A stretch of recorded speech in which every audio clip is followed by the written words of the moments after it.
Hello, welcome my friends to this aviation channel. This is an aviation and this is the third video of the electrical system series. Ada 24 subtopic standby power system. In this third part and the last one of this subtopic, we are going to study the SPCU, which is the abbreviation of a standby power control unit. It is located in the flight compartment P65 behind the first officer's seat. In my definition, the SPCU is the most important and interesting component in the standby power system. It is a computer. It is exactly what makes the entire system intelligent at the time of the change of electrical source and respective care of the system. For example, the way to perform the byte and transmit electrical information to the panel 5. Let's review the maintenance manual to comprehend its functional operation. The SPCU gives manual and automatic control of most relays in this distribution. The SPCU uses the battery and standby power switch positions to control relays. The SPCU also monitors AC and DC bus power to control relays for primary and secondary power source selection. These relays are inside the SPCU: K2, K1, K5, K3, K8. We have studied in the first two videos the operation of relays K1, K8 and K3. So what's the function of K2 and K5? The battery bus normal relay K2 energizes to let the battery bus get power from TREU3. So the definition says that from the TREU3 comes the power that feed the battery buses through the K2. This can only occur when we have another source than the standby system, of course.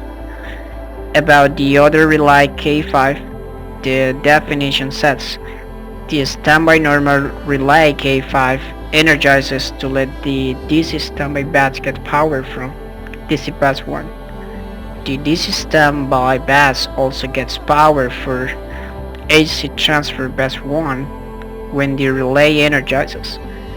The K5 relay energizes when these conditions are true.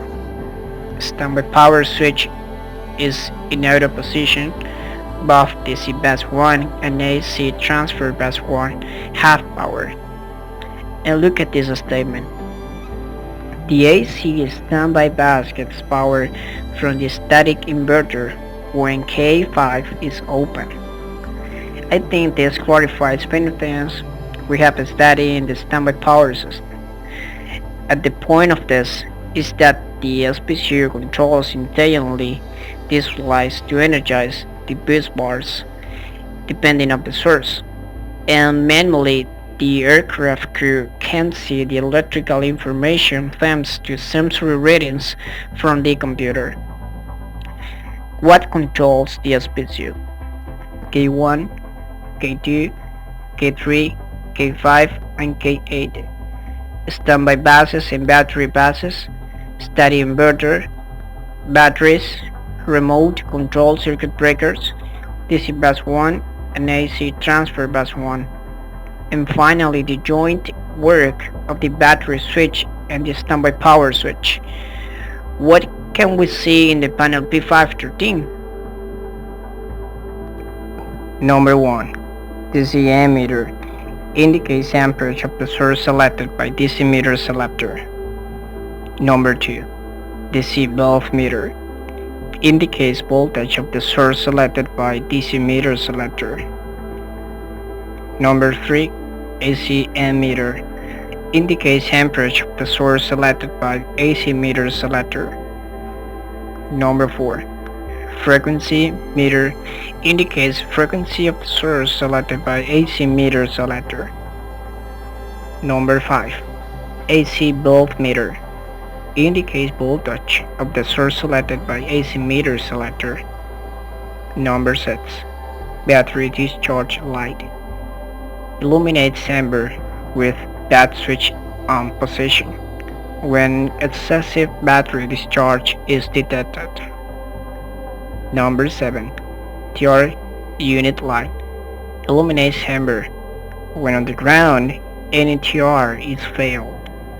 In flight, when Tier 1 failed or Tier 2 and Tier 3 failed.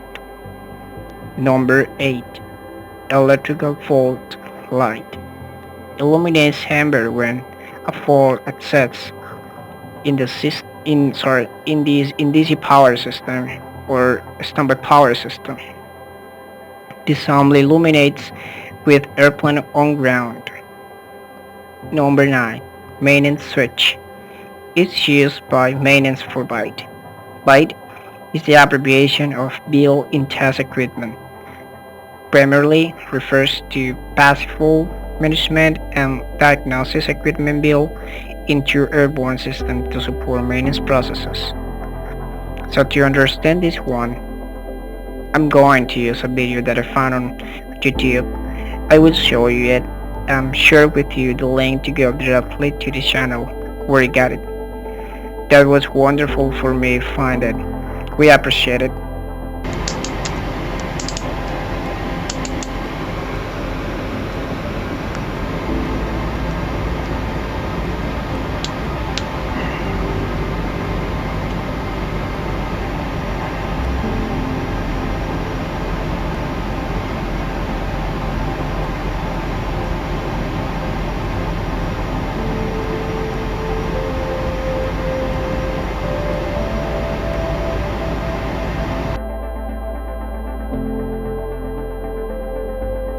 Number 10.